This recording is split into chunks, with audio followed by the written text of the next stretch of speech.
Here was a guy, Epaphroditus, that the Philippian church sent to Paul, sent to maybe give reports, sent to love on Paul while he's in jail, and so he's over there. But on his journey and on his way there, he got sick and almost died. And Paul sees this guy and says, man, this guy almost died in trying to serve me, and you send him over to me, and man, I'm so appreciative of you sending him to me. But let me kind of backtrack for a second, because sometimes in churches and in other ministries, sometimes we send people that are not necessarily the most qualified. Sometimes we send the people in our churches or in other places that are the least qualified, or perhaps are the most annoying. There used to be kind of a missions thing that used to happen in the United States where if someone was kind of maybe outspoken or kind of annoying and they wanted to go overseas, let's get them out of the church and send them overseas. And people will start sending not their most qualified people, but sometimes their least qualified people. And so I'm not saying the church in Philippi did that, okay? I'm not saying that, but it reminds me of that because of what Paul kind of says in response here, what Paul is sending, how he is sending Epaphroditus back to them. He's sending him and he's elevating Epaphroditus. He's saying, look, you sent this guy to me. But he said, Paul starts just listing some things about him. He's like, look, I am sending to you a brother, a fellow worker, and a fellow soldier. Why did Paul have to say this? If they regarded Epaphroditus already up here, why did Paul have to just all of a sudden start throwing this back at them? Now, let me also say this.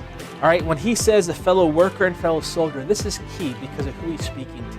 All right, he's speaking again to the church of Philippi in northern Greece, a Roman colony, and it's said that this Roman city is where a lot of soldiers went to retire. Okay, let me say it again.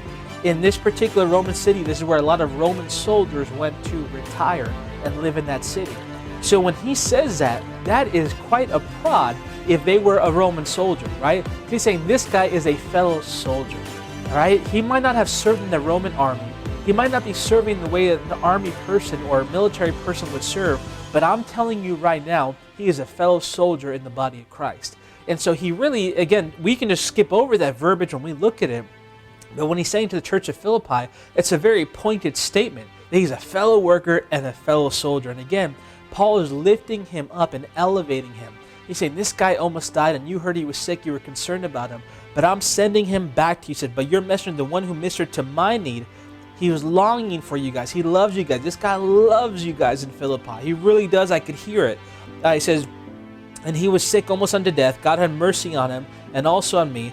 And he says here, I'm going to be sending him to you now. And when I send him to you, that you may rejoice, okay? That you may rejoice. He wants them to rejoice when they receive him back. They want to, when they receive him, that it's not just, oh man, we're glad you made it, good thing, you made it back, good job, pat on the back. He said, I want you to celebrate this guy. I want you to realize this guy really served and really went in the trenches for the gospel of Jesus Christ. He came and served me, and he did such an amazing job. I'm sending you back at an elevated, promoted level. And I want you to rejoice. Not only to say rejoice with him, it says receive him therefore in the Lord with all gladness. So not only say rejoice, then he kind of says it again. Receive him in the Lord with all gladness and hold such men in esteem. He's saying, look, you guys need to hold him with respect. You need to bring your respect up for this guy, because what this guy has done and how he has served me is amazing.